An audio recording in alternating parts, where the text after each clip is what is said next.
Dear Dr. Sabet, thank you for joining me again. The theme you have selected for today's conversation is that of higher education or tertiary education, which refers to the type of formal education that occurs after secondary education.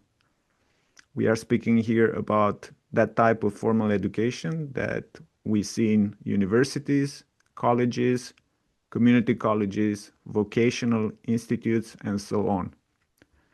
More specifically, you have indicated you would like to talk about some of the challenges of higher education. But that is all I know. We haven't really covered more than that in our discussions. So I need to ask, what is on your mind? Where shall we start? Thank you very much for giving me this opportunity. This is one of my favorite topics. And of course, challenges, dynamics, and opportunities that higher education can provide has been immense throughout civilized world. And of course, in the future, they will play a significant role in shaping and reframing the future culture, civilization, and so on. I'm going to, the concept of dynamics, opportunities, and challenges of higher education is so broad.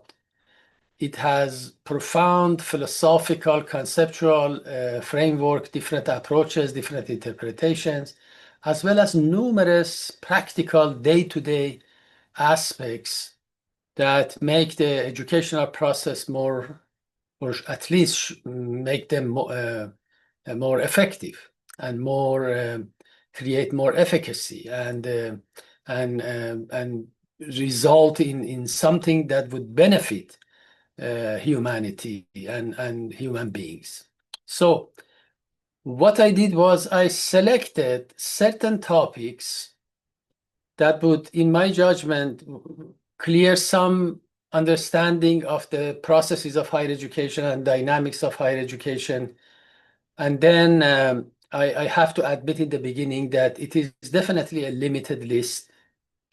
And I'm sure that some people may disagree with my interpretations, which is fine. The essence of higher education is to offer ideas and then discuss them and send them to a laboratory of minds and ideas and clashes of ideas and opinions, so that gradually we all develop a better understanding of what is needed and what should be done.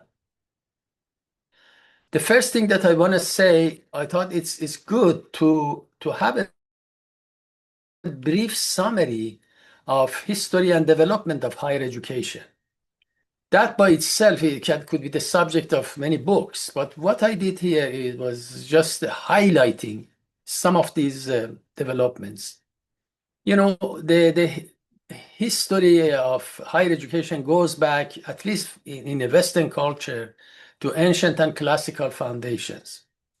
And the earliest forms of higher learning appeared in ancient civilization. One clear example was the case of Greece and prominent philosophers of Greek philosophy, Plato, Aristotle, Socrates.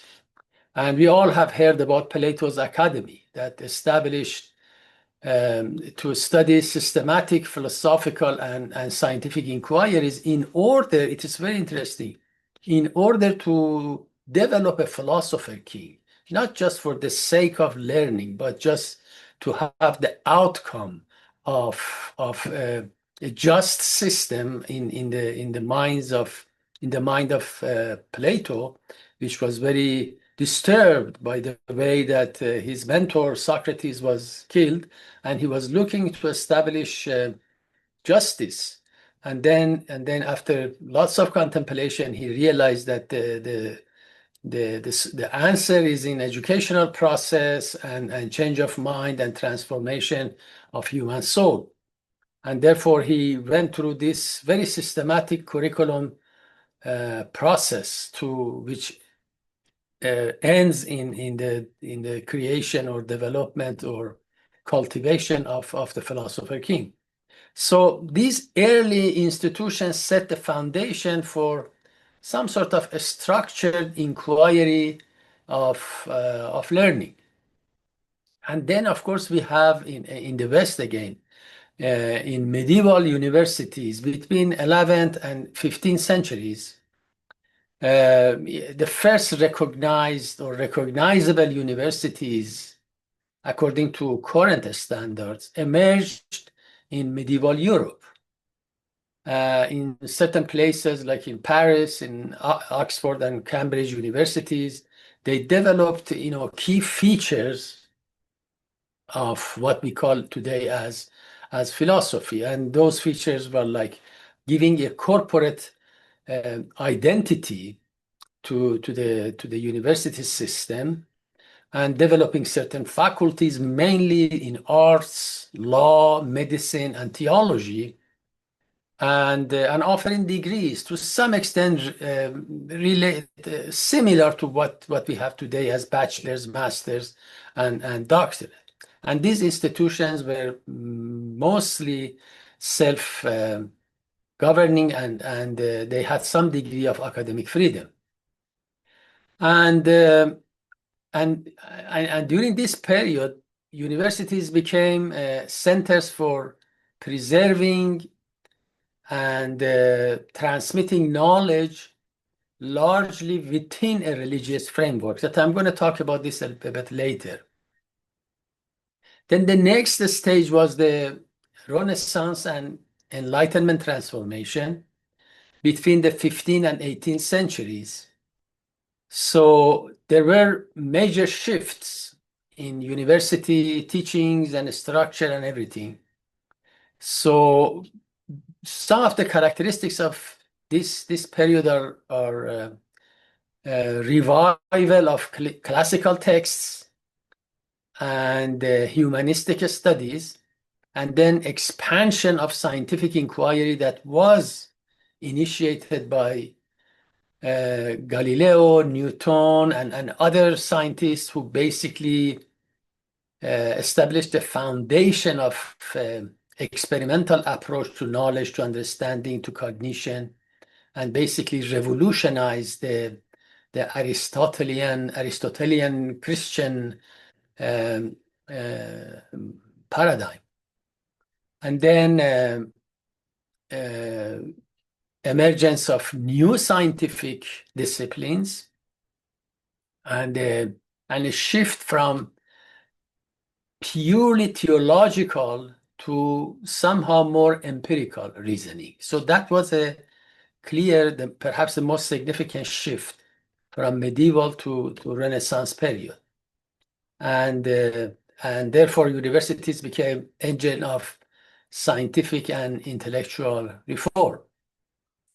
And then, of course, we have modern research around 19th century. We can say that integration of research and teaching became important.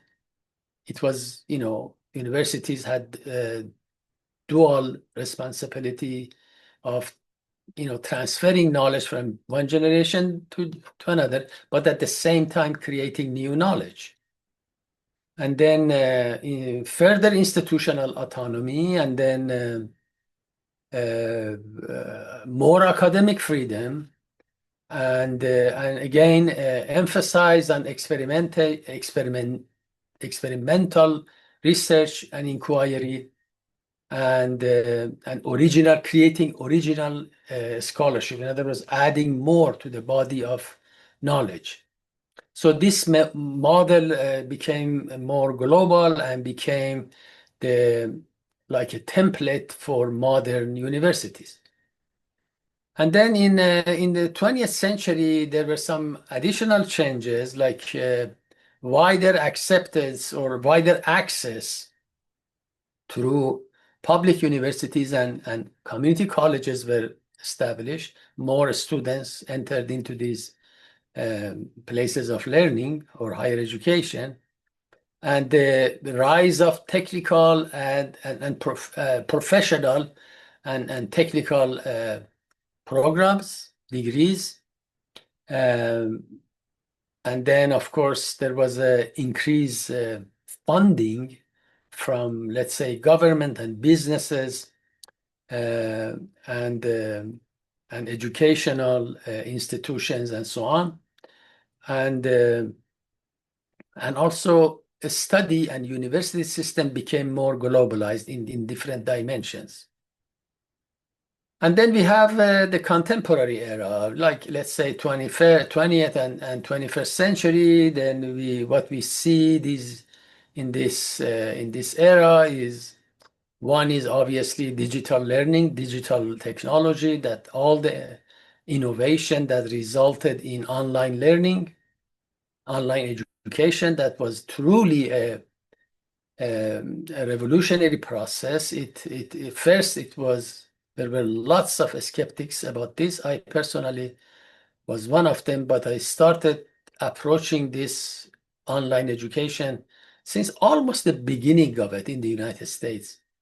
And I could see every day, not every month, the expansion and of this, and now it is becoming inseparable from any academic study and any academic approach. The other feature of this period is, again, intensification of globalization, and then ranking of universities at the global level, creation and expansion of new approaches to science, to STEM sciences and applied sciences. There were some forces for focus on employability, innovation, interdisciplinary learning, and so on.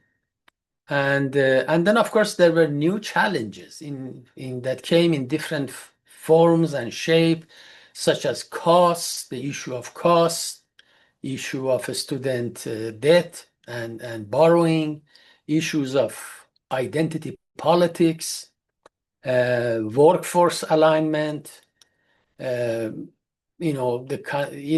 cultural alienation became a part of the university system to some extent.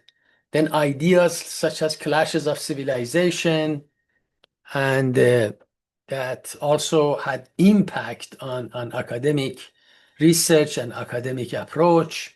The end of, as some, after the collapse of the Soviet Union, and the idea that liberalism has won the Cold War and we have reached the end of history. These ideas had also impact on shaping theoretical and conceptual frameworks of higher education, and then, of course, challenges to liberal ideology and so on. So higher education viewed in general as a public good and a diverse of economic competitiveness. Briefly, we can say higher education evolves from those older places, ancient centers of inquiry, into medieval university, and then transformed through the period of Renaissance and scientific revolution, and expanded into modern research institutions, and the current challenges that I briefly mentioned. And of course, this is just a very summary, and my main focus on Western civilization, Western culture, Western countries, but similar to this happened in other countries like in Iran or Iran Islamic civilization, the way that universities were established in Baghdad as the centers of learning. So in China, in India, there are cases that we really cannot focus on today. The other idea that I thought is important for us today to understand, and that was what was the motivation behind the establishment of higher education institutions in the past? Because they didn't just came out of a vacuum. There were people who work hard to establish these institutions. So I thought it's important to realize what were some of the motivations in this. Of course, one of them was pursuit of knowledge and truth, and that was very clear in Greece, in Islamic world, and these institutions were established by thinkers who saw a need for systematic inquiry into essential realities of our life, of our existence, improving society, and cultivating knowledge and wisdom, both. Then, of course, another factor was create a group of educated elite, like scholars, like clergy, like judges, administrators, physicians. So these people could be capable of guiding societies or helping societies through their profession. Another motivation was to preserve cultural and religious values and traditions. There were also, they needed to develop individuals who can help society and fulfill societal or respond to societal needs. During the, let's say, Renaissance and Enlightenment, universities also fostered scientific research, empirical inquiry, and humanistic thinking, recognizing knowledge as a diverse and a progressive process. Elements of nation building for public good was also present as a motivation for creating these universities. And of course, during the Enlightenment era, human development and the ideals of the Enlightenment, and a deeper motive across, belief that education can enable and advance human beings, cultivating characters, expanding intellect, and advancing civilization. These were some of the goals of this period. So higher education institutions were created, generally, we can say, not just for a single reason, but from a diversity of motivations: to seek truth, to preserve culture, to train leaders, and so on. Now, after this, I also thought one idea, if we discuss here, would be helpful, because we are living in a very secular environment, and perhaps some people not be aware of this. And it is not just to, make any judgment. It's just clarify a historical process. And that was the question that whether these medieval and early modern universities, mostly founded by people with a strong religious motive. That is, to me, that was a very interesting question. So again, going back to history, during the medieval universities, it was definitely a presence of a strongly religious presence in origin and purpose of the universities, and established mainly by Catholic Church, by religious orders, by transformation of cathedral schools into universities, and so on, and motivated by the need to train clergy, first of all, and defend the doctrine of the church, preserve sacred texts, and advance theology, canon law, and philosophy. And of course, secular subjects were also taught, but within a religious worldview. So medieval universities were overwhelmingly founded by a strong religious motivation. That was what I learned. During the Renaissance and Enlightenment universities, as I said, between 15th and 18th centuries, again, religious motive remained significant, but again, it was added with secular and scientific motives.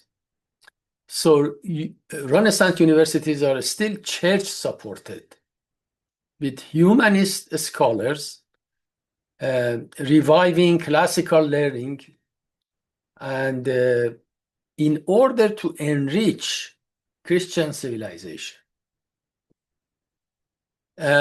Furthermore, enlightened universities increased and emphasized, of course, science and empirical inquiry and state administration and all that, but still, they somehow remained religious. So basically, I can summarize it in this way, that universities of this era were found by people with religious commitment, but that commitment or that interest blended with humanistic and scientific and political and administrative aims that emerged during the Enlightenment period.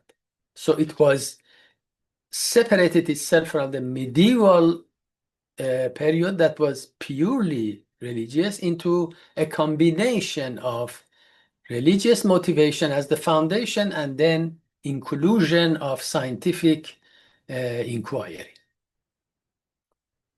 Also, we have to also briefly say that in regard to this discussion, that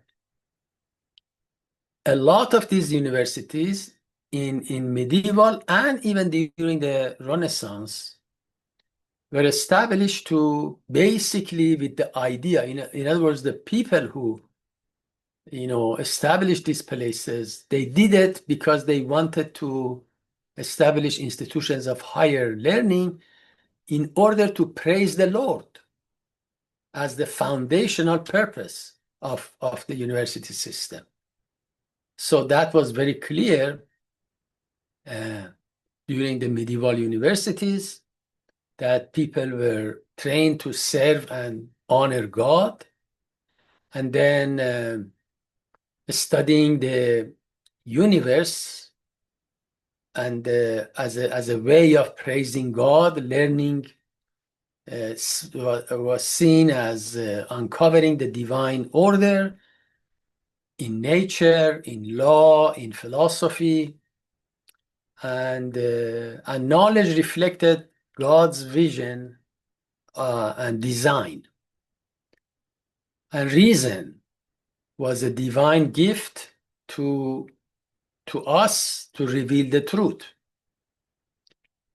Even secular fields were considered some form of honoring God. During the Renaissance and humanism, as I said, the framework became broader and enlarged, but still the religious element remained in the system. Humanities believed the classical learning revealed the beauty and moral order of God's creation. So studying humanity helped cultivate virtues, moral principles, and clarifying divine purpose. And even during the Enlightenment period, the transformation was again took place, separated itself from the medieval stage, but not completely a break from the faith, from the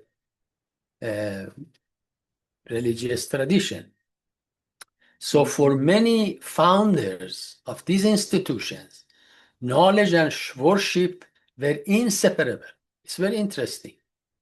And education was a sacred activity that we have in order to understand God, divine truth. And intellectual curiosity or inquiry is considered or was considered as a form of worship. And then, of course, there was, when we look at the other cultures, because, we don't have time to go through all of those, but I briefly mentioned it, that same process can be identified in Islamic, Jewish, Hindu, Buddhist, and Chinese learning centers or learning, higher education centers. The same mentality, basically, that many early universities were founded with the explicit belief that pursuit of knowledge was a sacred act and a way of praising the Lord, according to Christian terminology, or Allah, let's say, in Islam. In the medieval world, learning was understood as a form of worship, and then, of course, some of these places, like cathedral schools, evolved into university system. And even during the Renaissance and early Enlightenment, scholars widely believed that intellectual research and curiosity revealed God's laws, and reflected his rational design for the universe.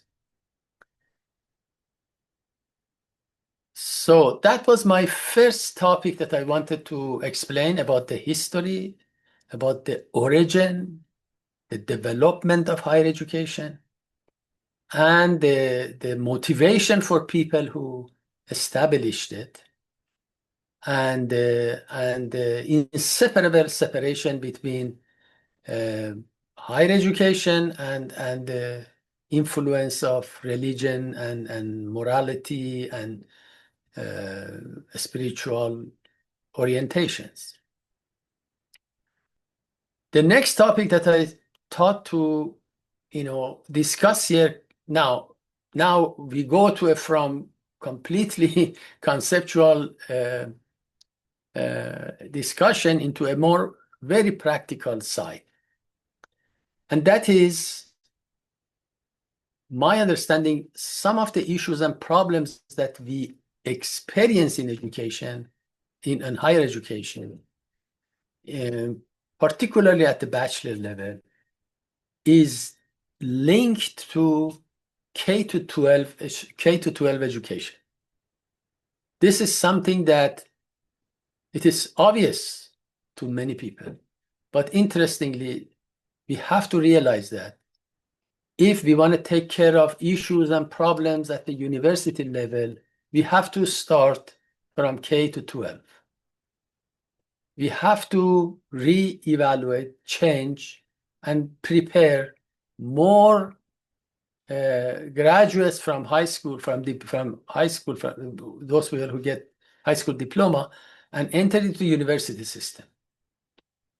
In other words, we have to establish a very organic relationship between the continuity of K to 12 and higher education. Don't see them as, oh, okay, then high school is finished, now we have higher education. Because you see, K to 12 schooling basically lays the foundation, the behavioral foundation, and some academic foundation upon which higher education later will needs to be established. So we have to look at this, as I said, as a continuing learning pathway, a continuing learning pathway from K to 12 to higher education. And therefore, there must be, readiness at the K to 12 in order for university level learning. And we have to have a strong alignment between K to 12 curriculum and university expectations, so that there would be a smooth transition between these two. For instance, we need in K to 12, there are some deficiencies. In some countries, they are doing better. In the United States, it's not that good. There are deficiencies that in K to 12 that impact higher education. Universities, for instance, must reteach basic skills like math, writing, reading, because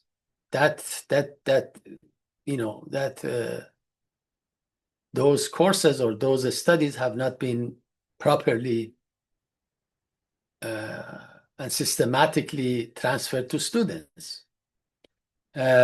Students are more likely to struggle when you come into the university with not sufficient background, and not only in terms of knowledge, but in terms of discipline and motivation. So they drop out, or they take longer to graduate.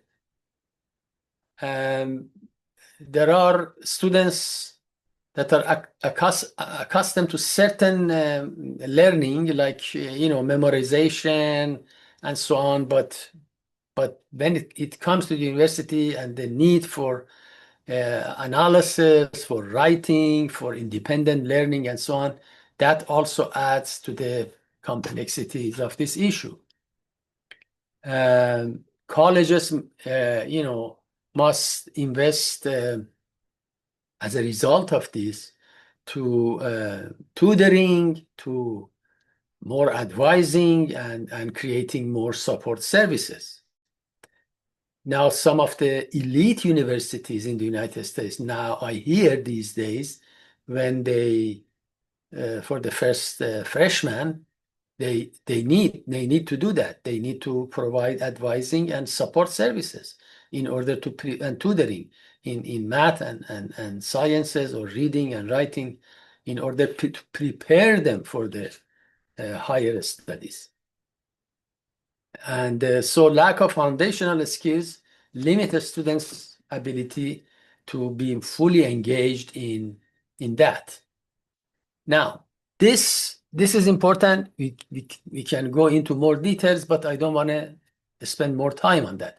But I would like to link this to a much more significant issue, and that is a favorite of mine, and that is the need for or significance of vocational technical trade education.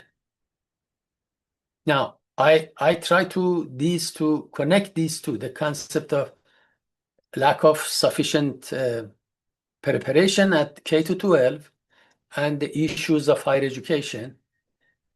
And between these two, I would like to incorporate the concept of vocational technical education. You see, K to 12 education, especially at the high school level, is the foundation upon which effective vocational and technical education can be built. And higher education in this depends on early cultivation of applied skills, career awareness, and technical literacy. When high schools do not provide a strong, vocational technical education, then higher education must compensate with some response, resulting in lower completion rates, weaker workforce, reduced economic mobility for students after graduation. And in contrast to that, when technical and career education begins early and aligns with post-secondary programs, the students transition smoothly into proper apprenticeship and certifications and associate degrees and so on. So my idea is this, that it is essential in order to establish better continuity between K to 12 and higher education is to introduce vocational technical education as essential for education and even economic recovery. Because obviously it is a better response to workforce shortage response, from becoming electrician or healthcare worker or technician or plumber or welder. Expanding vocational training directly supports economic recovery. And I strongly believe that as the way we are moving forward, the way that the very nature of economy is changing, I think the importance of this vocational technical education that is enhanced by modern technology, is becoming more and more critical. And then its impact and dynamics on higher education is also will change. They provide a kind of a mechanism that can retain adults and youth for faster than 4-year academic degrees, and enabling a rapid response to labor market, economic mobility, infrastructure, and greater economic responding better to economic needs, and so on, are all importance of this issue. Based on my experience in European model, and I'm not saying in the beginning that this is perfect. It also needs some modification.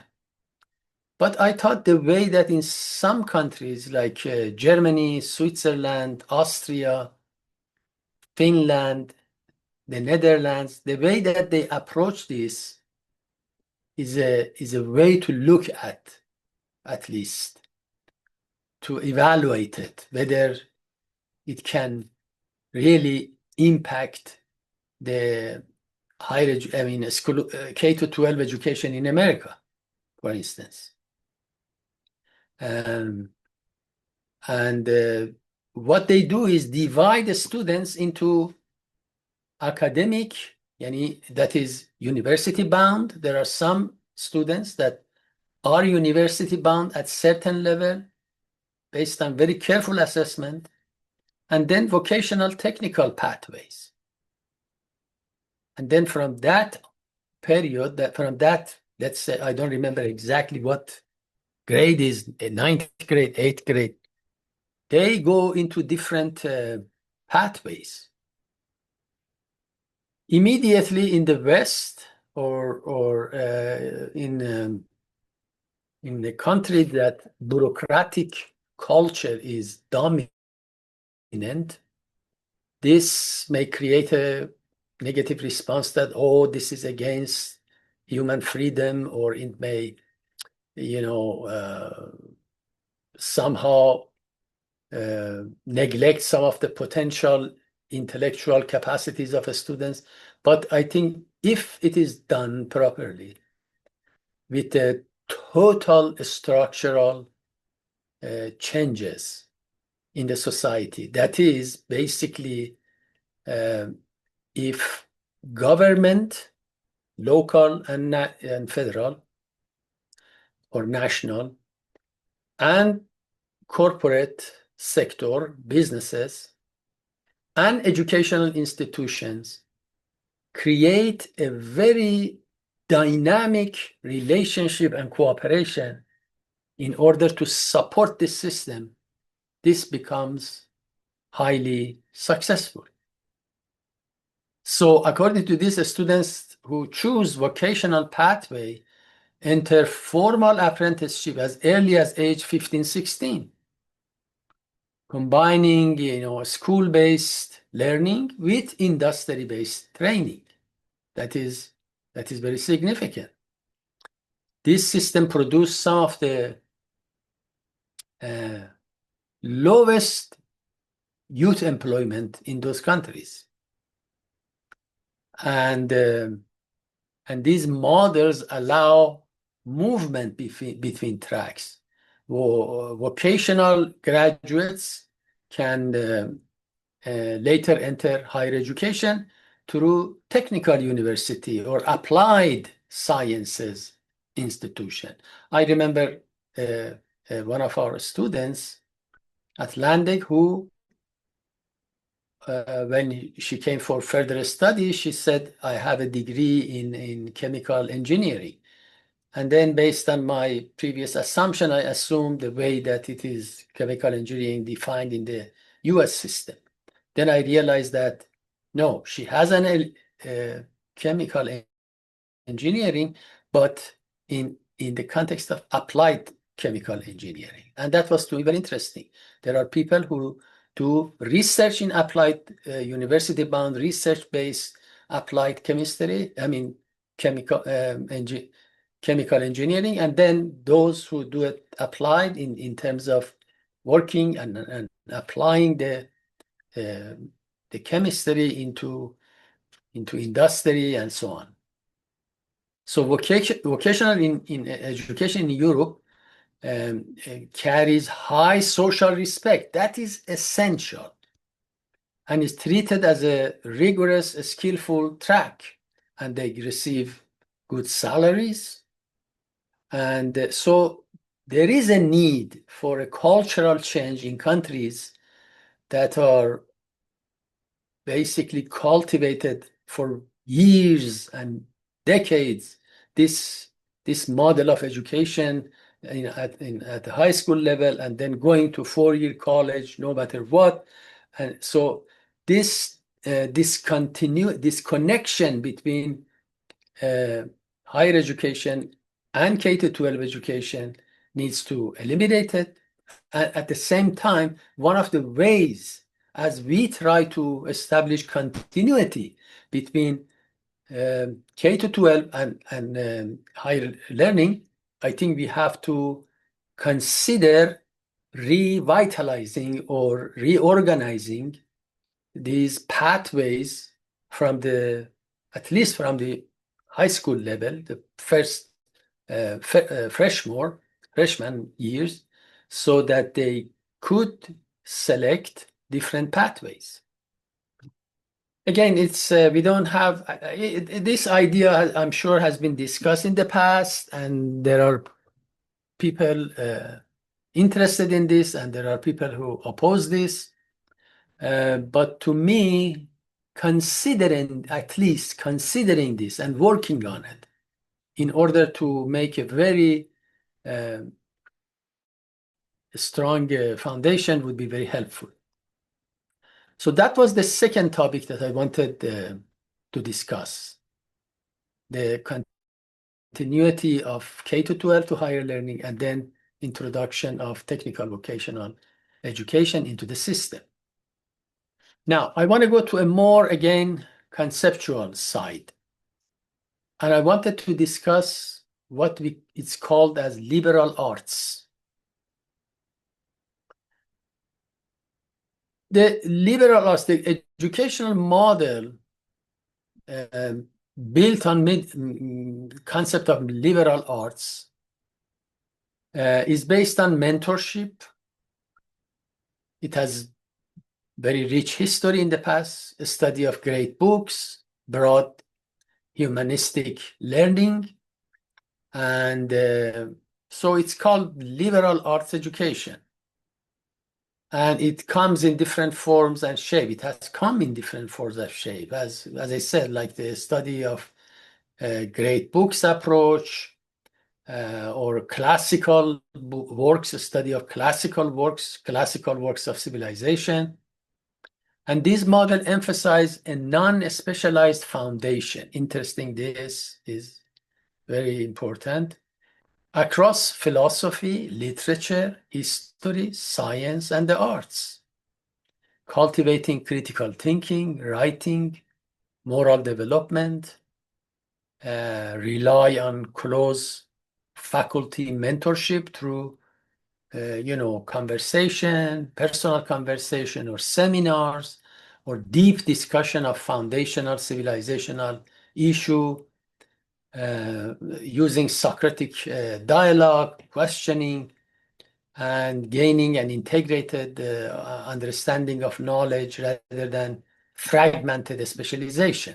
I'm very personally attracted to initial idea of liberal arts, even though it has faced challenges in modern times in recent years, but initial idea is still strong.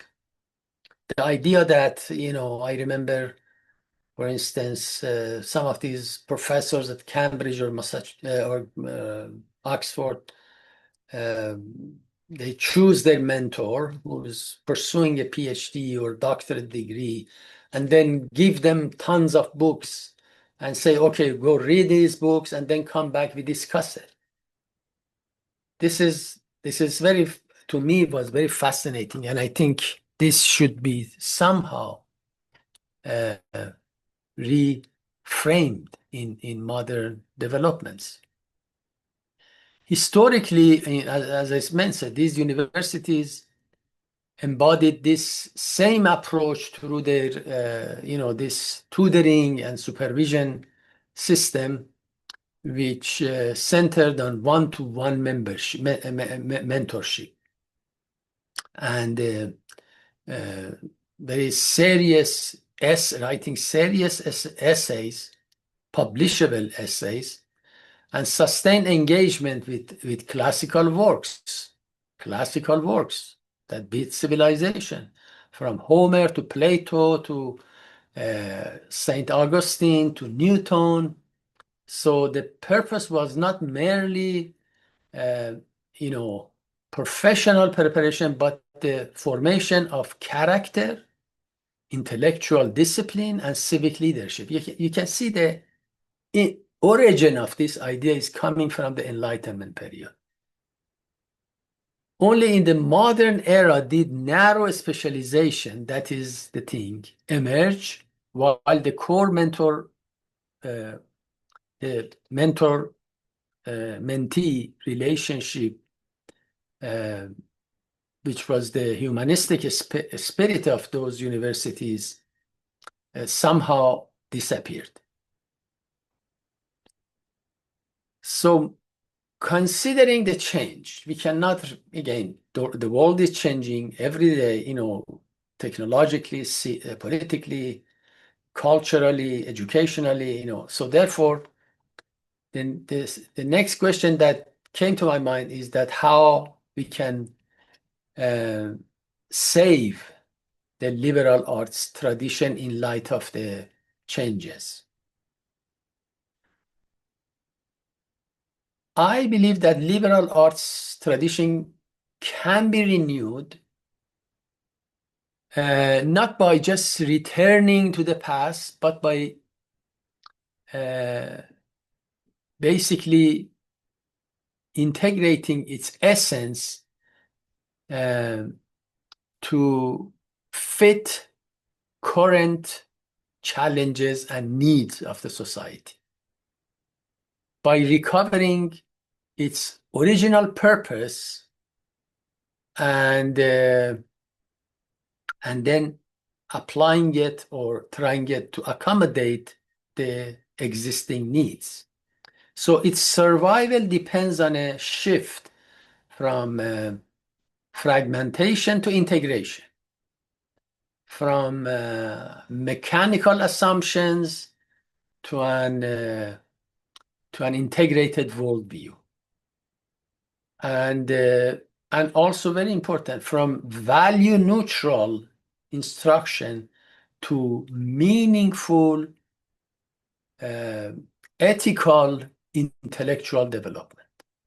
I think these are some of the things that somehow are missing from, or not missing, perhaps need to be recultivated if we want to give more credence to liberal arts education in today's institutions of higher learning. The other thing is we need to reclaim its philosophical foundation. Somehow it's lost. So the liberal arts were never meant to be like a random collection of subjects. They focused on human nature, purpose of life, cultivation of virtues, and the building of a just society. So to save the liberal arts, universities must reconnect curriculum with a unifying philosophical outlook and understanding of human potential that integrates reason, imagination, ethical reflection, and spiritual insight. Another thing is for modern liberal arts must look into or explore the concept of unity of knowledge. Because modern specializations fracture the curriculum into isolated disciplines. And so liberal education must reassert that knowledge is interconnected, and disciplines work and communicate with one another. And education is a journey, is a smooth journey towards truth, wisdom, and so on. And therefore, that brings us to connecting learning to life, to civilization, to meaning. And that, for our current time, means challenges that we have, like contemporary moral dilemmas, social fragmentation, social political fragmentation, technological disruption, global interdependence, and the crisis of meaning and alienation in modern life. So therefore, liberal education for today must respond or must incorporate a response or an exploration into these items. And that requires, of course, incorporating a kind of understanding of human beings, the nature of life, the nature of human being, the purpose of life, and so on. And enhanced dialogue with science and other traditional disciplines such as religion, ethics, culture. In other words, science without a cultural foundation, without a value-based foundation, can go anywhere. So therefore, an integrated dialogue is essential. And therefore, as a result of that, modern education must become the guardian of the culture, guardian of the truth-seeking, guardian of the ethical citizenship. Not just fragmented courses under liberal arts, but without this unifying philosophical framework. And of course, building curriculum around, great questions, such as what is human being? What is the human purpose? What is a good society? How do we define justice, beauty, truth? How values are formed, and how we can live a meaningful life. These questions need to be answered in modern or in reframing of the liberal arts education. Along with liberal arts, I would like to give a little bit of explanation about basically about the concept of somehow indoctrination in higher education. By that I mean not simply presence of strong ideas or opposing ideas, but by understanding rigid worldviews that suppresses alternative perspectives or reduce education to uncritical transmission of ideologies. And this phenomenon is now more visible in higher education. So that is something that must be viewed, must be understood, must be consulted upon when we discuss liberal arts education. And why we have this situation is, first of all, when universities lose a shared moral and philosophical foundation, what happens is that ideological systems, whether political, identity-based, or materialistic, and so on, they rush in. They come into the picture, and without a strong liberal arts grounding, students lack the tools, the intellectual tools and reasoning to evaluate these ideas critically. So that is one of the negative aspects of this indoctrination. The other thing is a sort of breakdown of, as I mentioned, knowledge that leaves the students without a worldview, without a unifying framework, that is weak in philosophy and history, and thus more vulnerable to basically to political and cultural narratives of all sorts. I think this is very important too. The other thing is like loss of dialogue and decline of liberal education, because indoctrination grows when classrooms move from inquiry into advocacy, become advocate, clear, organizer, advocate, and debate disappears, and professors act as activists. So the erosion of genuine liberal arts creates a kind of intellectual stagnation or monotheistic culture. The other danger to liberal arts tradition is that the presence of mechanistic approaches to or simplistic categorization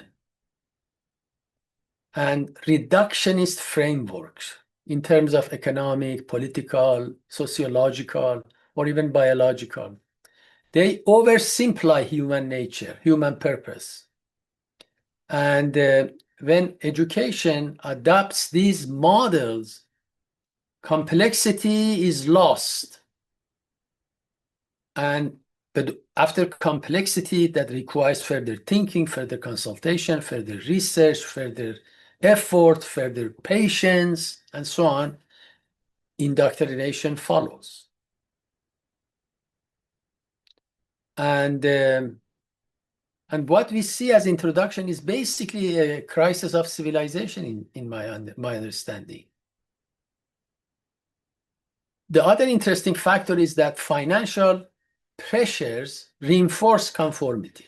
In other words, economic constraints push universities and colleges towards programs and ideas that attract funding, grants, or popularity, and encouraging, fashionable ideologies over independent inquiry.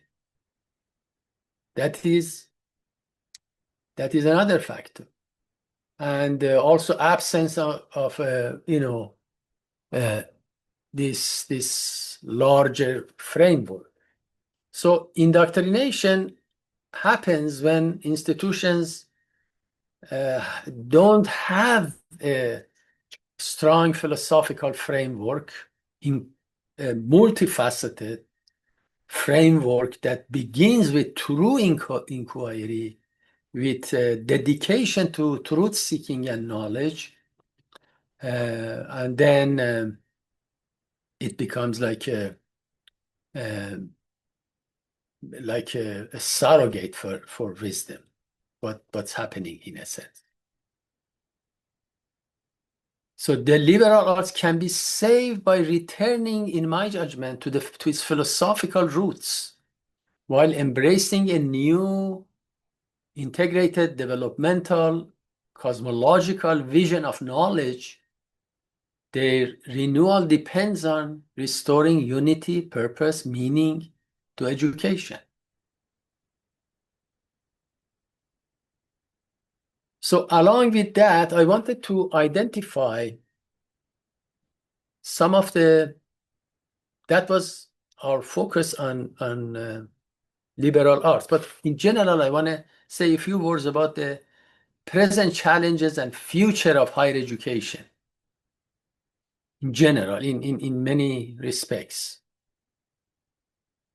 I have no other choice but mention this again, that one of the challenges is a crisis of philosophy and fragmentation of knowledge.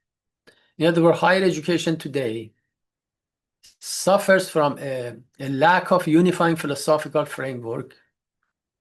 As a result of that, curriculum theories are fragmented, contradictory, inconsistent assumptions about human nature, learning, and society. So this intellectual disunity creates a condition that prevents formation of coherent curriculum theory and consequently a sound pedagogical approach. Another challenge that I see to the future of education is mechanistic worldviews and reductionism. Again, I have to mention that some people may see this as I'm coming from a particular religious background, which is true, but these are also open for discussion, not agreeing or opposing, but just observing what's happening to the society and higher education, and then seeing whether these things make any sense. So for more than a century, education has relied on theories that we have borrowed from other disciplines. And of course, we cannot ignore the dominant presence of mechanistic reductionist worldview that have defined these disciplines. So these models fragment human experience into isolated parts, ignore subjective and intuitive dimension, and cannot support a kind of holistic, integrated understanding of human development. So I think that is a major issue that needs hours of discussion, consultation. I just briefly mentioned it. We need to, in order to face the challenges of higher education, we need to integrate human nature with growth and development, and harmonious relationship with the environment. And along with that, we have to, again, going back to that same thing that I mentioned, explain what human beings essentially are, how they grow and transform, and how learning environment should foster that growth, that physical, biological, emotional, mental, moral, and spiritual growth. And also I see in a disconnection between knowledge and life.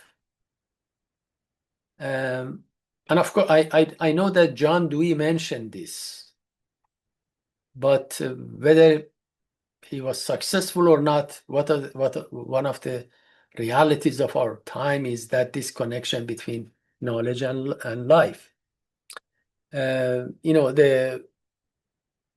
These rigid disciplines remain fragmented and overly abstract and disconnected from life experiences. And as I mentioned, progressive models in education, led by John Dewey and many others, try to reconcile that, but I'm not sure if it was very successful. Another thing that I have to mention it, even though it is not really fully and enthusiastically discussed in academic discourse, and that is lack of moral philosophical anchoring. In other words, the separation of education from philosophy, and especially from the spiritual and ethical roots, have once that, as I briefly mentioned today, shaped universities.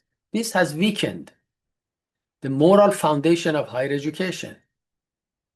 Without shared values as a vision of human flourishing, education aims to collapse into technical training and fragmented skills, and consequently leaving universities unable to address cultural confusions or being able to contribute to social renewal. And so the deeper crisis, in a sense, in my judgment, is kind of civilizational, not merely educational. I'm going to discuss this a little bit further, that the decline of this religious philosophical worldviews that once provided moral order has created cultural fragmentation, existential confusion, loss of shared meaning, and higher education consequently reflects and even amplifies this breakdown. And universities cannot reform themselves without a new guiding approach or orientation that integrates scientific knowledge with a more organic, holistic, value-grounded understanding of society. So my understanding is that the future direction, or what higher education must become, is to develop a new orientation and worldview, as I explained, a unified theory of curriculum, integrating values, culture, and knowledge, and a very critical point that has profound philosophical, religious, even scientific, and that is reconciliation of tradition and progress, something that Alfred North Whitehead mentioned as continuity and novelty. This is something that is lost in our modern culture. We either move forward without sufficient consideration of the past, or remain obsessive to the past and forget to this period of transition, that we need to establish a bridge between the past and the future. And these are the continuation of the same process. Scientists understand this much better than anybody else. Newton knew that even his knowledge was based on somehow from what was developed during the medieval ages. The working of Aristotle and Plato, what they did was very basic when it was about science and scientific understanding. But even today, they guide philosophers and scientists to learn about and to enhance their knowledge. And so it is. This is so important.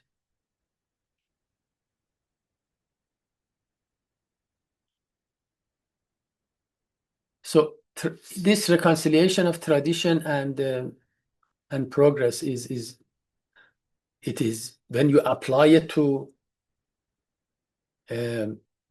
human biology, to Piaget's way of learning, to human psychology, to the way societies have developed, to the evolution of human civilizations. We see one in preceding development and achievement and tradition has established a foundation, a cornerstone, a platform for the new ideas, for the changes. And this continuity must remain. So disregard of tradition is absolutely wrong, the same way that if we assume tradition must not change, must not adapt to new cultural or to new scientific and knowledge-based developments. In religion, it's the same thing. When you consider Abrahamic religions as if they came after one another, they established their theological foundations based on the previous dispensations. So that is, and then of course, partnership between science and spiritual wisdom. So basically what I'm saying is higher education faces an existential crisis, in my judgment, in fragmentation, reductionism, and lack of a unifying orientation. And its future depends on developing an educational system, a curriculum theory, a model grounded in a worldview that integrates human development, moral purpose, scientific insight, and cultural renewal. So only by reclaiming this philosophy, then we can hope we can have a better approach. I mentioned the crisis of civilization, and I think I mentioned that higher education is suffering from this crisis of civilization. By that I mean higher education today is not merely facing institutional challenges, money challenges, or other procedural issues, but it's experiencing a deeper crisis of civilization that characterize our era, our age. That is a breakdown of shared meaning, values, and philosophical coherence. And universities that were once the custodian of cultural memory and the engine of intellectual renewal now mirrors the fragmentation and disorientation of modern society in terms of loss of a unifying vision of human purpose, as I mentioned, the fragmentation of knowledge and mechanistic and materialistic worldview. And when I say that, I'm not saying that materialistic worldview should not be taught, but for instance, it should not be introduced in the context of secular approach without ideas and theories that are challenging materialistic perspective. And of course, we have a collapse of shared moral and cultural frameworks. And of course, these are civilizational issues. We have a crisis of authority and trust, skepticism, accusation of ideological biases, rising, public distrust of government and authorities and those who are in power, and so on. And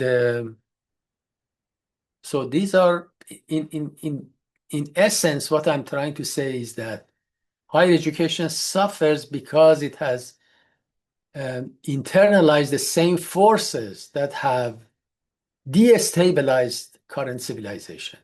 That is loss of meaning, fragmentation of knowledge, moral confusion, mechanistic thinking, and collapse of shared values. Universities and colleges higher education institutions cannot basically remedy this situation without contributing to the healing of the deeper civilizational wound. Now, in order to, this was a little bit vague, what I'm saying about civilization, so I thought maybe it's better for me to clarify what I'm trying to say. And of course, there are people who approach the concept of civilization from different perspectives. There are many theories, ideas, philosophical frameworks, and we could not discuss all of that. I intentionally selected a civilizational approach in the that I found it very interesting, and I just share it. And I know there are some people who may disagree with this sociological perspective. And that is, I want to briefly mention the works of Petrim Alexandrovich Sorokin. Sorokin was a sociologist, a Russian-American sociologist, had fascinating personal life, intellectual life, a prolific writer. He established the first department of sociology at Harvard. One of the greatest philosophers of all time. So let's go to basically summarize what he's saying. Sorokin identifies three cultural value systems that guide the evolution of civilization. He calls them, these three are the sensate, that's his terminology, which asserts that reality is purely material and we gain knowledge, earn knowledge through senses. And then ideational, which locates truly reality in the spiritual and supersensory realms. And then the idealist, which synthesizes both affirming the reality is simultaneously material and spiritual, and knowledge through an integrated use of reason, empirical inquiry, intuition, and so on. And cultures rarely embody these patterns in pure form. Of course, he mentions that. Rather, they oscillate between the sensate and the ideational and so on. Now, again, it's a very, I hope I didn't oversimplify his deep philosophical cyclical theory, but he argues that modern civilization, mainly focusing on Western civilization, but also you can see by the way that Western civilization is now almost a global civilization, is now experiencing the disintegration of the long dominate sensate system. That is, he says that sensate system that replaced ideational system of medieval period, the period of scholasticism, is now the sensate system is also losing its potentials, because he believes cultures have potentials, impulse. And when that impulse and potential is exhausted over time, then change occurs.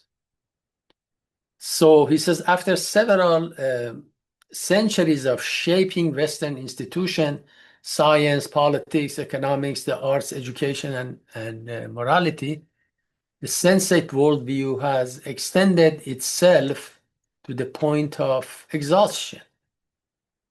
And its materialistic premises lose coherence and fail to meet humanity's deeper needs. Now, here is a somehow quotation, but random quotation of his thoughts on the way that he describes the sensate, the materialistic dominance of this culture, particularly in academic sense. He says the general tendency of the sensate mentality is to regard the world, even man, his culture, and consciousness itself, materialistically, mechanistically, and behavioristically. The social, let me also add that this is just a very summary of lengthy discussion, but just for the sake of brevity, I'm just mentioning some major points. The social and psychological sciences, interesting this part, begin to imitate natural sciences, attempting to treat man in the same way as physics and chemistry treat inorganic phenomena. Until finally all reality, truths, and values are completely reduced to, so to speak, to atoms. Sooner or later, relativism gives place to skepticism, cynicism, and nihilism. the very boundary line between the true and the false disappears. And society finds itself in a state of veritable mental, moral, and cultural anarchy. Men prefer and delight to deal with concrete phenomena, things that can see, touch, and all that. It cannot see the forest for the trees. The theories of science grow progressively thinner and shallower, ultimately resolving themselves into imaginary make-believe propositions.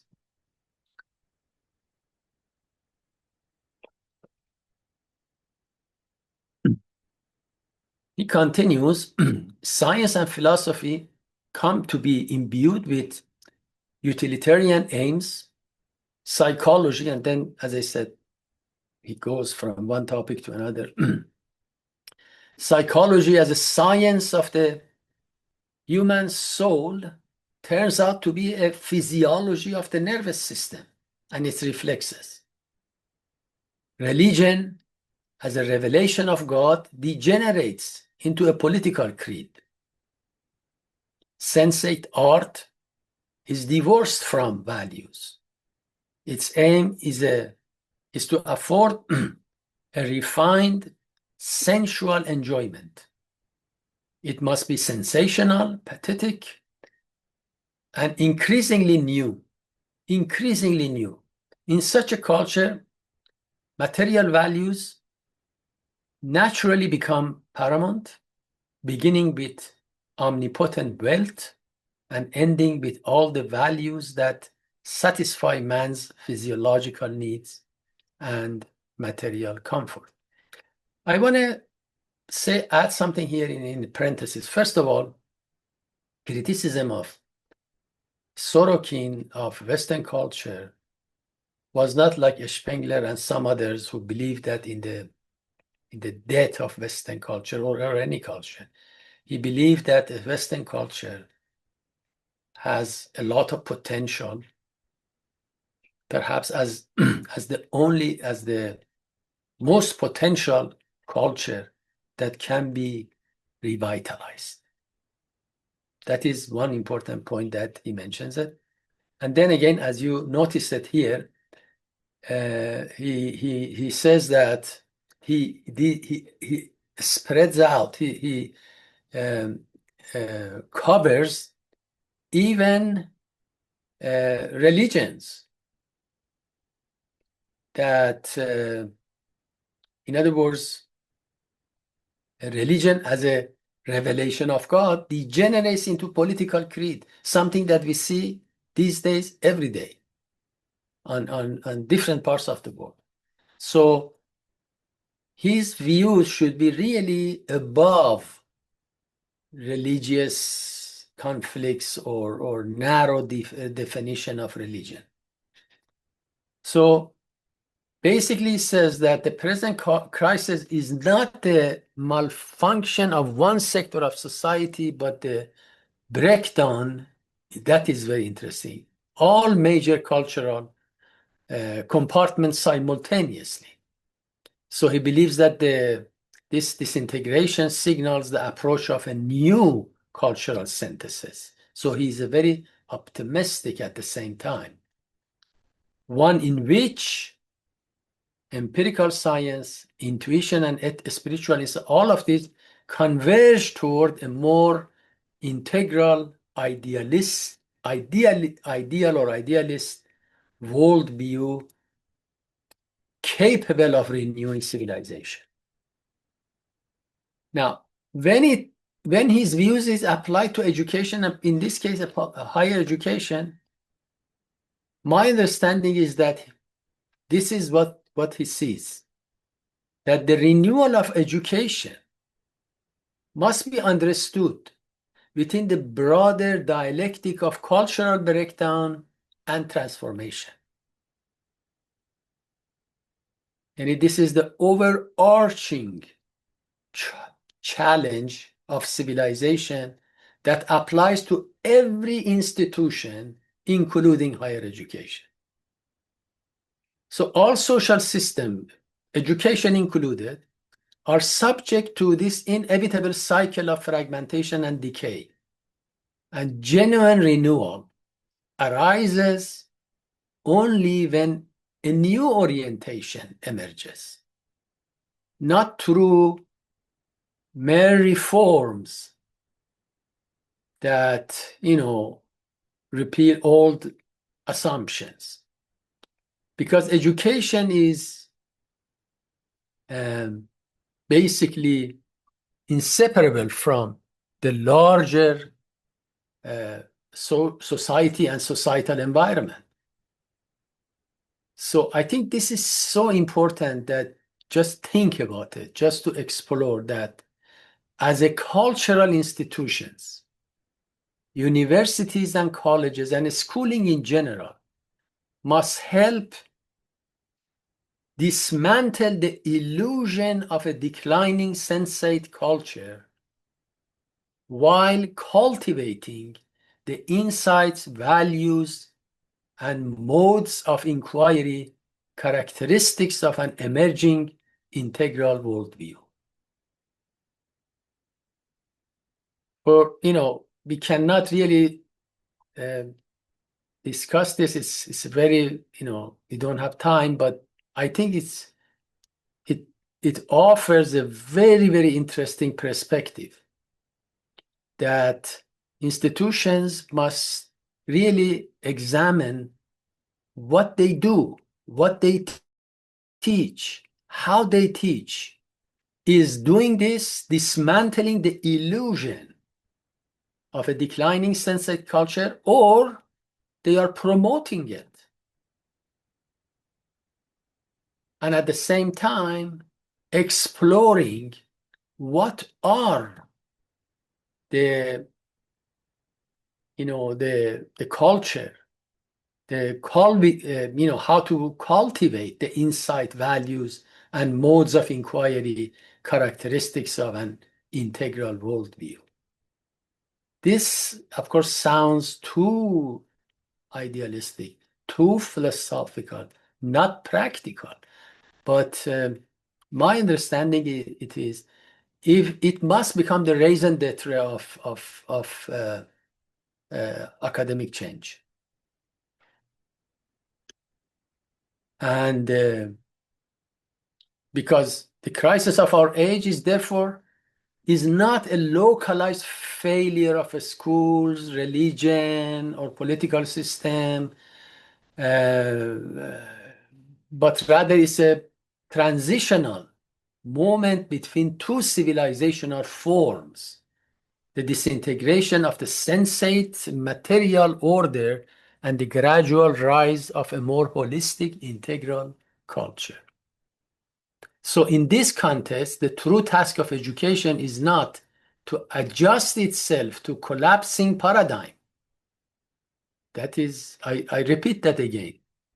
In this context, the true task of education or higher education is not to adjust itself to what is collapsing, but to help or contribute consciously to what is emerging. Its purpose is to form or formation of individual or students who are capable of navigating and shaping this new approach or this new epoch, civilizational epoch, grounding learning in a unified understanding of human potential, meaning, and so on. I hope our discussion was not too lengthy. I have one more subject that I would like to discuss. Again, it's not that related to those foundational. This is more practical. And that is something that I've noticed throughout my experiences and learning and all that I call it higher education that is bloated, inflamed, or inflated with non-essential degrees, particularly here in this area, I'm referring to the social sciences. So over the past several decades, higher education, has witnessed a proliferation of kind of narrow and often non-essential degree programs, particularly within social sciences and humanities. This expansion is not merely an academic trend. It reflects deeper structural issues in modern university and that, which is characterized by fragmentation, loss of philosophical orientation, and political influence of political ideologies, and also financial incentives. So how? Let me explain. See, absence of a unifying philosophy leads to a fragmented program. When higher education lacks that coherence about human nature, purpose, knowledge, and so on, it compensates by multiplying specialized, often ideologically oriented programs. And without a conceptual center, universities generate degrees around trendy topics, create sub-specialization with really limited intellectual foundation or conceptual coherence, and build programs that are disconnected from culture, from economic, from job, from civil or civic needs. So this mirror this crisis that we are discussing. A culture without a center basically produces curricula without direction.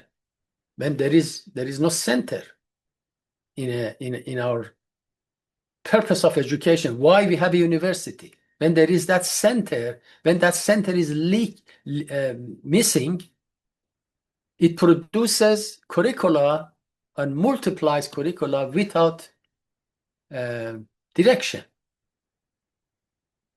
So expansion drives by this institutional incentives, also another factor. Basically, in a sense that universities often introduce new degree program, or because they attract tuition paying students, they bring money, they increase departmental power, they are easy to create, particularly in social sciences. They don't need lab, they don't need all of those things. Few labs, lower costs, and they align with funding grants or political trends. When the political trends is towards one direction, grants become favorable and easily given. So social science programs in particular are relatively inexpensive, as I said, to establish and proliferate. So the result is like a specialization without substance. Because substance, by substance, I mean that these specialization have narrow conceptual framework. They revolve around a single theory, even movement or perspective. A social movement becomes a reason to establish a degree. or a phase in social development becomes a reason to have a degree. Consequently, they lack methodological rigor, and basically the goal is to encourage advocacy rather than genuine inquiry. And consequently, they produce graduates with limited analytical or transferable skills. And then, of course, the consequence for that life is that students study for years, spend thousands of money or loan, and then they have to pay back the loan and find jobs that have nothing to do with their degrees. So this misalignment with labor market and societal needs is a very important issue, because graduates will face unemployment, carry debt, as I said, disproportion to earnings, and they cannot find jobs that match their training. That, again, I want to open a parenthesis. That also brings us back to the idea of the role of technical career education that must be incorporated with a refined liberal arts tradition. And then, of course, as a result of that, we have societies that suffer from shortages of fields, studies that are beneficial for the society, essential even for social security, for social for security, for national security, in science, in technology, in engineering, in mathematics, in medical and technical fields, in engineering. In third world countries, when they brought this bureaucratic system from the West, that's what they did. They thought the best job is for someone to go to a 4-year college and then sit behind the desk and rule the world. That was, and any kind of working with hands or going to the field, was disrespectful. Now, of course, it's changing. Now people with plumbing earn much more than people who have a liberal arts degree in after 4 years. So things are rapidly changing, and for the sake of the future generation, we have to consider that. So higher education exhibits we have a paradox, as I mentioned. We oversupply in terms of degrees and programs, oversupply of what society does not need, and undersupply of what the society desperately needs. Another issue that I would like to mention is, again, ideological capture within some societal fields. As I said, narrow ideological framework, political polarization, and unbalanced interpretation of complex phenomena. These are some of the results of this approach.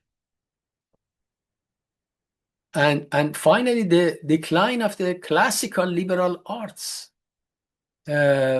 because when we enter these trendy issues, those broad humanistic knowledge, that study of philosophy, history, and ethics, that scientific reasoning, that cultivation of character and judgment becomes secondary. And so that is,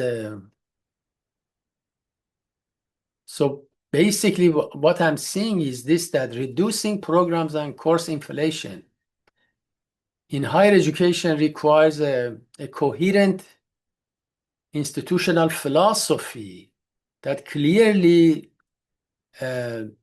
identifies human development goals, societal purpose, and essential knowledge, and a strong integrated core curriculum. That core curriculum by itself is a different subject for a different educational discussion. Core curriculum can prevent some of this redundancy and the growth of micro degrees, while systematically program, systematically basically review programs based on demands, based on employability, societal needs, rigor, duplication, cost, mission alignment, and so many other factors. And restructuring into broader interdisciplinary schools or program reduces fragmentations and limits unnecessary expansions. New programs should align with future workforce, with scientific. I'm not saying that universities must just consider the workforce. No, that is limited. But future workforce is essential. And then scientific, ethical, and civic needs, rather than temporary trends and issues of that nature. This is the part of, in continuation of this discussion, I've been thinking about how we can, particularly in the domain of social sciences, we can be creative in developing new courses, not new courses, new programs, or revamping existing programs into a better format, better organization, better presentation. This is, of course, a very, very challenging issue. I know that universities have tried this in so many ways, and what I'm trying to say is perhaps done in the past. But as an experiment, when I was thinking about this presentation today, this discussion that we have, I thought about, okay, how about we think about three major social sciences that are well established, including psychology, political science, and sociology. And I'm talking about the bachelor level. I'm not talking about the graduate level, because at graduate, definitely some degree of specialization may emerge. They need stronger concentration at the master, and then, of course, at the PhD level, requires its own focus. But just as an example, in bachelor degree, I thought, how about we integrate these three disciplines into one program, one bachelor degree. Let's say call it Bachelor of Arts in Human and Social Sciences, instead of Bachelor of Arts in Psychology, Bachelor of Arts in Sociology.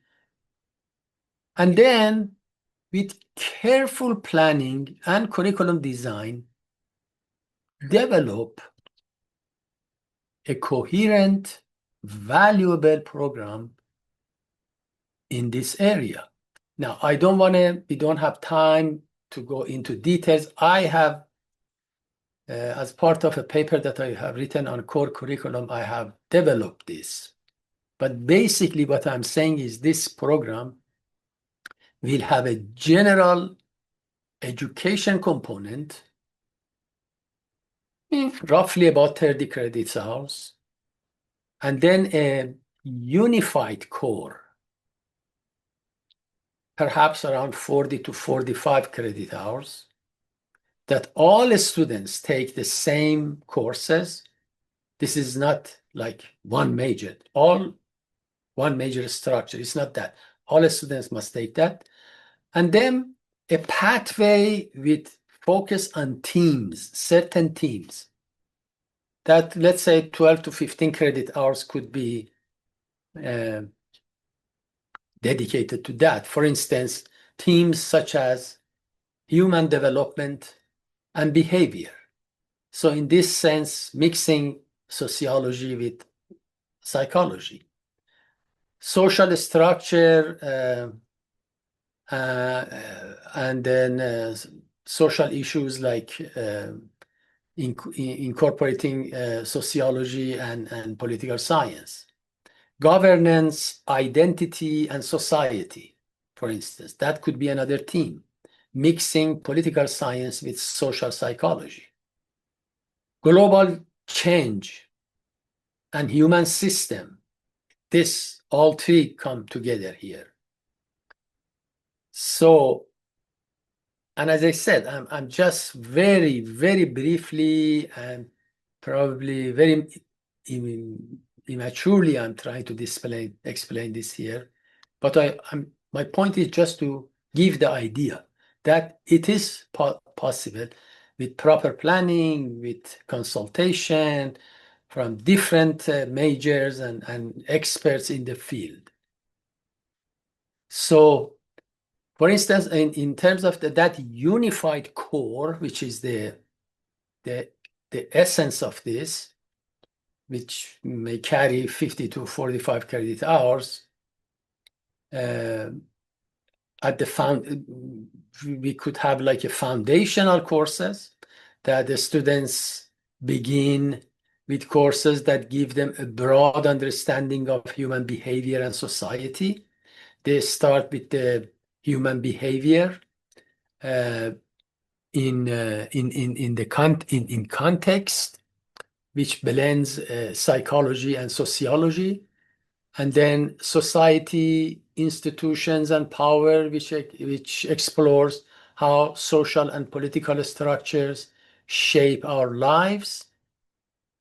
And then let's say a course on mind, culture, and identity, connecting psychology, anthropology, and sociology, and comparative political and social systems, and so on. I'm just trying to really go through this very fast, and then of course we may have intermediate level of those core courses that the students move into courses that deeply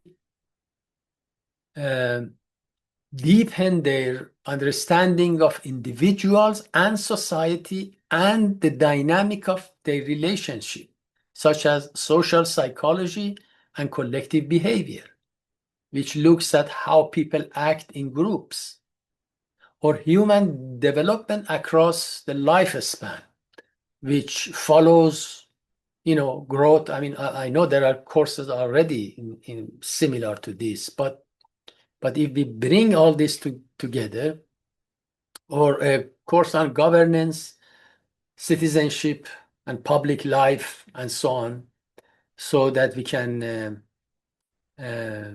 help students understand forces transforming the world. And then, of course, at the third level or advanced level of core courses, we develop integrative approaches or seminars, integrative seminars, that the students bring everything together. Whatever they have learned in the foundational and intermediate courses, bring them together through interdisciplinary courses, such as policy, society, and well-being of humanity, to explore how policies shape everyday life, and other courses with the same purpose that I have identified, but I'm not going to mention it here. So basically this, and then of course themes, the thematic pathways that focus on human development and behavior, social structure and inequality, and governance and public life. And then of course at the end, there would be a capstone based on integrative research seminars, or thesis, or applied projects, and so on. Now, here is the reasoning for this that I'm thinking, is that if we try to develop these approaches, which requires profound changes in thinking, in changing the culture, profound efforts on the part of universities, experts, and so on. But there are extreme benefits as a result of this. That these courses, I mean, this integrative, in other words, developing three majors into one major that incorporates all three disciplines without really damaging anything to the core knowledge of that discipline. So it eliminates discipline-based course labels, unifies, students under one core curriculum, replaces so-called concentration with interdisciplinary pathways, and basically blends these disciplines into one course. And it has immense benefit in my understanding. First of all, it has significant financial benefits for students and for the government and society at large. I don't know it's the financial benefit for universities that needs to be discussed or questioned or explored, but definitely in terms of students, learners, graduates, their parents, and the society, it is a good way of, saving money. Then another benefit of this is it eliminates program duplications. Psychology, sociology, political science, and other disciplines. They currently duplicate research method courses, introductory theory courses, statistics, and data analysis, social behavior courses, developmental cultural policy, so on. And as I said in the beginning, it's for undergraduate. And therefore, for undergraduate, whether you are in sociology or psychology or political science, you are not going to get involved in deep research at that level. You just want to know basic qualitative, quantitative, and mixed methodologies, its origin, its foundations, its basic principles, and then perhaps learning one or two courses in statistics. Again, that doesn't matter you are in sociology or in psychology. These are the courses that you have to take. And so by integrating this, the university eliminates the versions of the same type courses, independent introductory sequences, and unnecessary course inflation.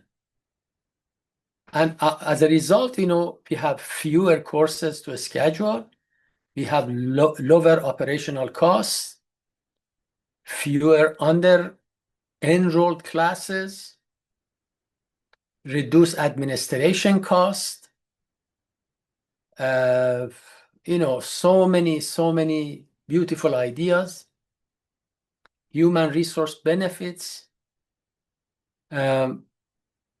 Faculty load becomes more efficient, and in fact, it creates more interdisciplinary dialogue and collaboration between faculty, and it improves workload balance and higher, even I assume, higher faculty satisfaction and productivity. Team teaching becomes possible. This is so important because now we have to have professors from psychology, sociology, and political science come together and team teach. And so there would be, the outcome would be a better interdisciplinary environment and more intellectually dynamic programs. So a more coherent academic structure, catalog complexity, bureaucratic confusion, advising issues, and so on. Even easier accreditation and quality assurance process. And interestingly, based on enough sufficient knowledge that we have in terms of psychology of learning, when these integrated approaches are introduced to students, students gain a broader, more integrated worldview. Then they don't remain within the tunnel of psychology and the other in the tunnel of sociology, then the tunnel of political sciences. They say that they are basically aspects of individual and society interacting with each other and building civilizations.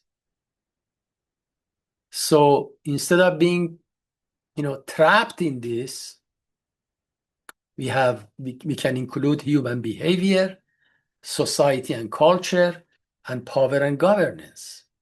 So this produces a far more intellectually mature graduates. Now, in terms of, let's say, these people graduate,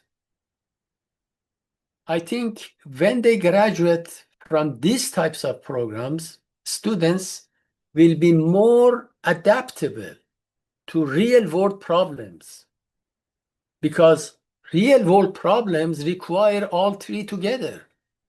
Real-world problems are not purely psychological, purely sociological, or purely political. It's an interconnection and integration of these. And students who come from that clearly have a better advantage of fully accommodating the job environment. And they don't lose their disciplinary depth. And of course, if the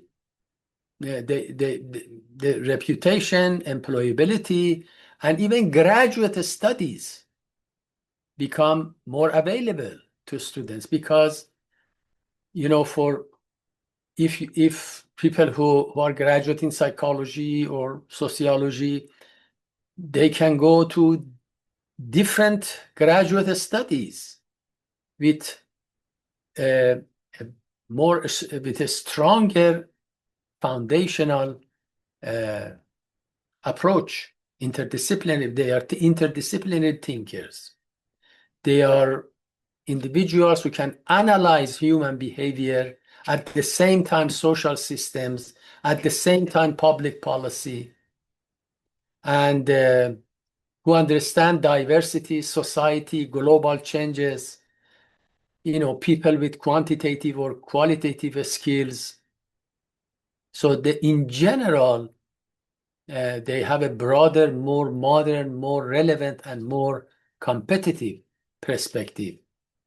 And they can apply to graduate studies in not only in psychology, sociology, or political science, but also in social work, in public policy, in education, in law, in human development. They can, in fact, they are better applicants for these other disciplines like global studies, like criminology or organizational behavior.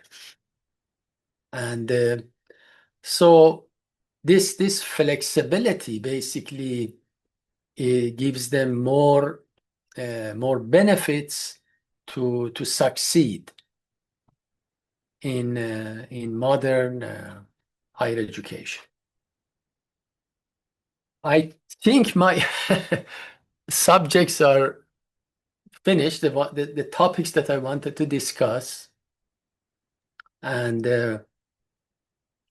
I know it was a kind of lengthy, but I hope I approached them in a useful way. Thank you for always being very organized and systematic in your vision. I guess there's a few things I would like to say. Maybe first I should say that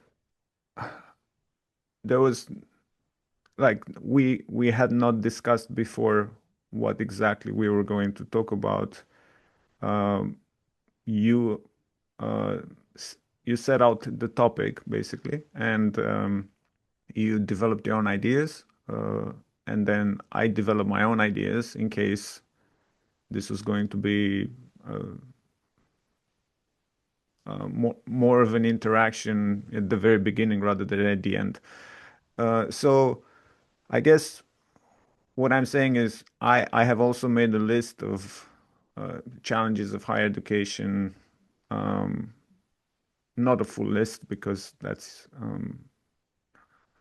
attempting to do any sort of like real list can take very, very long, and you would not you the subject is immense basically. But I highlighted some areas where I thought I have an interest, and maybe I will maybe we will do a second session of this where I come in, and I think that will show that in this recordings or interviews, all sorts of different perspectives can appear, and that would be good. So, if there is interest, I'm thinking of doing that, of outlining my own challenges of higher education. So that's one thing. The other thing is, I definitely agree. I'm looking forward to that. That's excellent idea. we'll see. Thank you. So the other thing would be that just in response to all the subjects you have presented, I was very much in agreement on K to 12 education, which is like from kindergarten to finishing high school, I guess, in some way. And the idea of continuity with higher education and how you need to plan things and make sure the connection is there, and that is definitely something that is in need of improvement. I could say almost the same about vocational and technical education, which has to be a priority. Usually it hasn't received the attention needed and the funding and all the support. And it's a huge issue in education and also a huge issue for the economy. And then I have always liked and been attracted to your vision of interdisciplinary knowledge and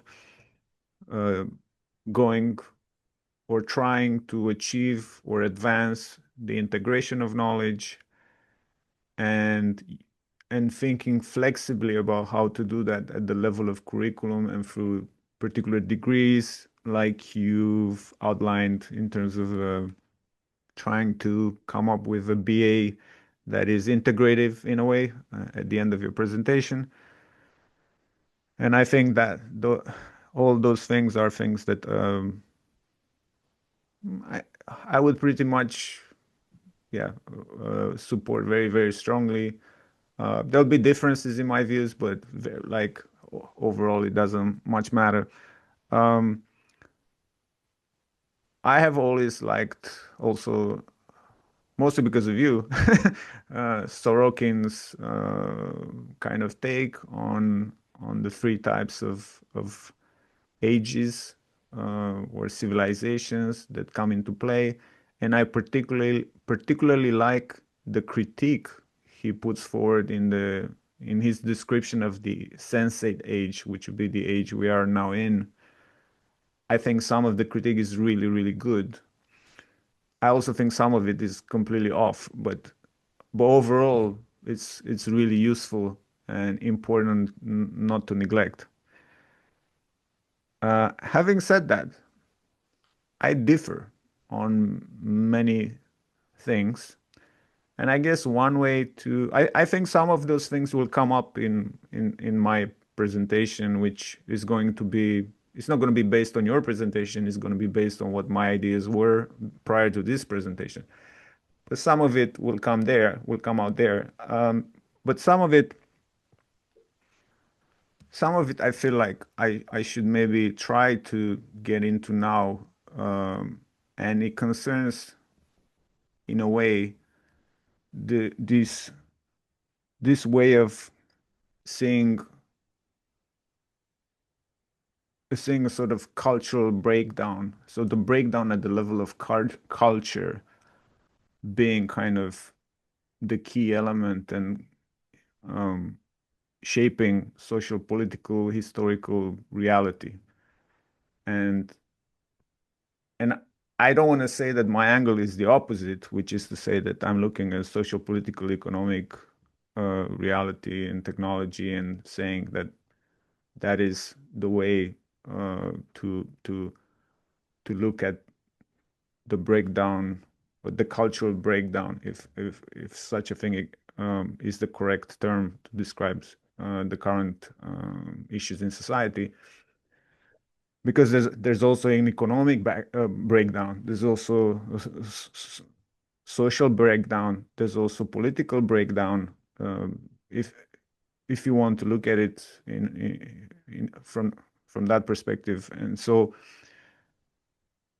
I basically feel like going back somewhat in history and tackle a notion that is known as the liquidity of modernity. And I think, I mean, you can look at it from the conservative kind of angle, and you can look at it from the kind of more leftist type of angle. The conservative take would be something like the critique of Edmund Burke. Uh, he criticizes the French Revolution, and one of the things he criticizes it for is that um, the the stability of society gets threatened by the fact that solid realities or substances like land, so land, gets transmuted into paper, which is like you can think of financial instruments like notes, bonds, and credit, and so forth.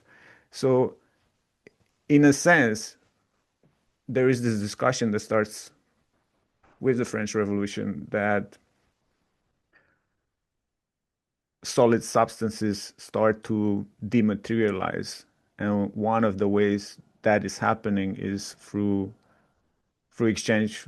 What in Marxist terms would be through being ascribed exchange value. So the land now has a value. Because it has a value, it can be sold, it can be represented in financial instruments. The financial instruments can be traded. And so what happens to that land and the property of that land is no longer stable. It doesn't have a fixed purpose. The purpose will shift, and it becomes also a metaphor for how solid notions of the Middle Ages or the stable order gets challenged. Also, from the conservative angle, there is the idea that, and also with the French Revolution, there is the idea that, and the Enlightenment, uh, there is the idea that both of these events, the Enlightenment and the French Revolution, try to create a new type of society based on completely abstract principles. Uh, for example, even the way even the way we think of Hobbes, um, could be interpreted as, and Locke as well, and their concept of society based on some kind of social contract. Um, Even those can be understood as just a model of society based on very rational, abstract rational terms, which really um, destroys the natural law, the continuity of tradition, and of the individual capacity of moral discernment, and which also destroys the intermediate bodies between the ruling power and the masses, which later is considered to pave the way for despotism and modern totalitarianism of the 20th century. That is kind of from the conservative side, and this happens, in a sense, we can see this happens. Um, there's an economic side to it, and there is a kind of knowledge side to it as well, right? Then the Communist Manifesto, if you go on the left to Marxist thought, has that famous phrase of all that is solid melts into the air, melts into air, and that refers to the fact that the constant revolutionizing of production and the uninterrupted disturbance of all social relations, everlasting uncertainty and agitation, distinguish the bourgeois epoch from all earlier times. This is very similar in a way with the conservative critique of Burke, in the sense that basically because of the constant revolutionizing of production and the ascribing exchange value to all things, everything is constantly being destroyed and recreated. Uh, for example, one of the things Marshall Berman says in Capturing This Vision, he says that the truth of the matter, as Marx sees it, is that everything that bourgeois society builds is built to be torn down.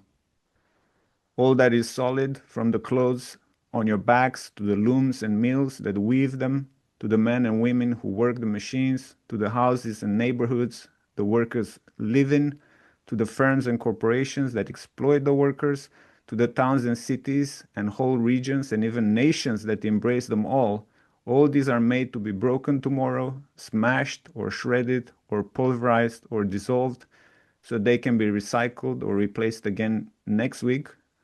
And the whole process can go on again and again, hopefully forever, in more profitable forms. So I mentioned that in a sense to bring economics in, because part of this is capitalism, part of it is the Enlightenment and modern reason, right? But if you bring this forward into modern philosophy, which is later than what we've discussed, you can see this loss of substance or derealization is also present before the 60s and the 70s, when you have post-structuralism and postmodernism. So, for example, Kierkegaard observes how the ancient and medieval communities have been transformed, or those type of communities have given rise to a new type of community, and this new type of community is really constructed through the emergence of the press, and it's he kind of refers to it as an abstract phantom, so a construction of the press, which to which we refer today as the modern public. So the notion of the modern public. So we are not a community anymore. We are a public and a modern public. And this is an abstract reality and is mediated by me. I mean, expanding on Kierkegaard's thought, this is an abstract reality mediated by media, streams of data, and what I would call what is known as consumer segmentation. And consumer segmentation is huge in why you have different subcultures and different groups of people with different politics and a lot of polarization and so forth. That in my view is more significant, for example, than other forms like of cultural forms.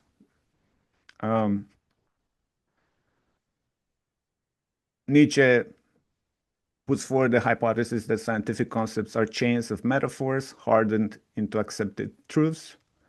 Heidegger observes that precisely nowhere does man today any longer encounter himself, that is, his essence. He sees technology as having reduced the being of presence, which he thought Western thought had as a key idea since Plato, with the ideas of being as sort of entities of a calculative order. So something that being is becoming something of the nature of, well, it has come to mean the availability of being for use through the technological development. So what I'm trying to say for these things is that this notion of like the liquidity of modernity that I was discussing before as an economic kind of reality has moved into modern philosophy prior to post-structuralism and postmodernism and the social sciences that were shaped by those currents. And then modern science itself used to contain, sorry, philosophy used to contain all the sciences, and it used to be based on speculative activity. And both of these, and also they used to focus on the ends. Philosophy used to be focused on the ends of human action. And all of these kind of get displaced by the emphasis of knowledge shifting to the means of human action that comes with science. The speculative game of philosophy is eroded, and each science goes on its own way, free to develop independently a philosophical grounding or systematic organization. And what this means is that these new hybrid disciplines and subdisciplines develop without connection to all the epistemic traditions, especially philosophy, and they create, in a sense, they break the kind of narrative, the speculative meta theories of philosophy and the notion of philosophical systems, and they disintegrate those elements into clouds of linguistic combinations and collisions among innumerable and very diverse language games. So each science and sub-science and specialization becomes its own kind of language games, and they move away from philosophy and from this notion of meta narratives, and they basically keep engaging with each other in different ways, but and the result is this kind of clouds of contingent cloud structure of interactions that takes place. So in this kind of, I'm trying to say that modern science also sees the same problem of liquidity of modernity, and in a sense is lamenting the loss of meaning that comes with the fact that knowledge is no longer principally narrative, is no longer in that speculative form, in that grand theory form that everybody could take on and work with. And so, in a sense, what you have here is that if narrative knowledge in ancient times used to be in the form of tribal wisdom communicated through myths and legends, and then later on, maybe Middle Ages, late Middle Ages, early modern period, philosophy offered speculative grand narratives before the rise of modern science. And then even after that, modern philosophy sought to provide legitimating narratives for science. It's not like modern philosophy just gave up. It tried. You have all sorts of philosophies that try to do that. For example, one narrative is the dialectic of spirit of Hegel, but we can think of other main philosophies. Nevertheless, that doesn't succeed, and the sciences are still into this moving away from that, from meta narratives, and forming this kind of clouds of interactions between different language games. The fourth element that also counts a lot, and especially counts a lot for post-structuralism, postmodernism, and all sorts of related transformation in social sciences are at the end of the 50s and in the 60s and 70s, the Second World War, the Holocaust, colonialism and decolonization, sorry, and the civil rights era and other movements in the 70s. And that brings a historical element to the incredulity towards meta-narratives from oppressed peoples who have been colonized, for example, by not only by a system, an economic and political system, but what they perceive to be a system anchored in knowledge, so a knowledge system. So then there is a need to redefine identity in relationship to oppressive relations within not only the political and economic domain, but in the domain of culture, right? So this is the place where, I mean, you can think of Edward Said and Orientalism, how the West has constructed the Middle East, imagining the Balkans by Todorova, how the West has constructed the notion of the Balkans, because it was, you know, a lot of it comes from Western accounts. You can think of, I personally like Ngugi wa Thiong'o from Kenya, talking about the importance of language, how language is culture. If you take the language of a nation away or of a culture away, you're undermining and destroying that culture. And I think this leads to what today is called the decolonization of knowledge in some way. One of those words, one of the many things that it leads to is could be referred to as the decolonization of knowledge. And that's a very complex topic. I personally like the kind of the way Achille Mbembe frames it, which is to frame it in the context of many transformations taking place in terms of epistemology, in a very complex way, and to always frame it in interaction with all the other things that happen in the system of knowledge, in the modern system of knowledge. So when I look at it that way, I also wonder, or I'm asking myself,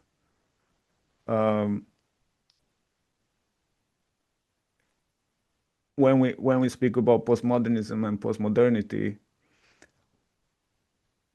and we ask what is the relationship between these two,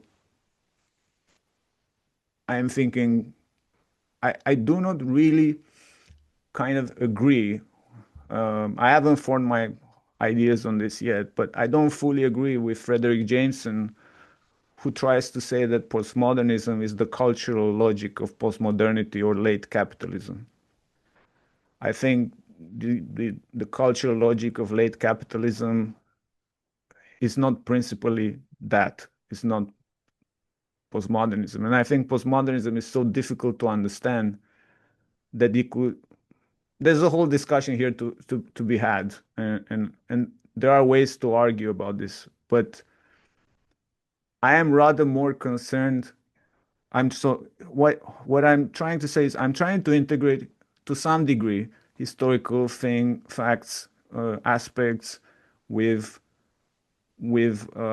philosophical aspects, with the rise of science and with the rise of capitalism, and put it all together and try to keep a model where each branch or each area is present and balances the other. But within that, I still feel like the cultural logic of postmodernity or late capitalism is different. So in that sense, I don't think the cultural breakdown is first and foremost a cultural breakdown that causes the other types of breakdowns. I also don't feel that that cultural breakdown is caused by postmodernism or like decolonial stuff, orientations, which are minimal in so many ways on changing reality in the West on the ground. I think you you provided excellent perspectives, complementary perspective, and also contradictory perspective to what I said today, which I truly appreciate. And therefore, if we call this higher education 1, we really need to have a higher education 2 presentation and dialogue. And in that, I really would like to address with you all the concepts, different perspectives that you brought into this field, into this discussion, and make it truly an interactive process. Thank you. That's that's very generous of you. Thank you, and I see you next time. Thank you.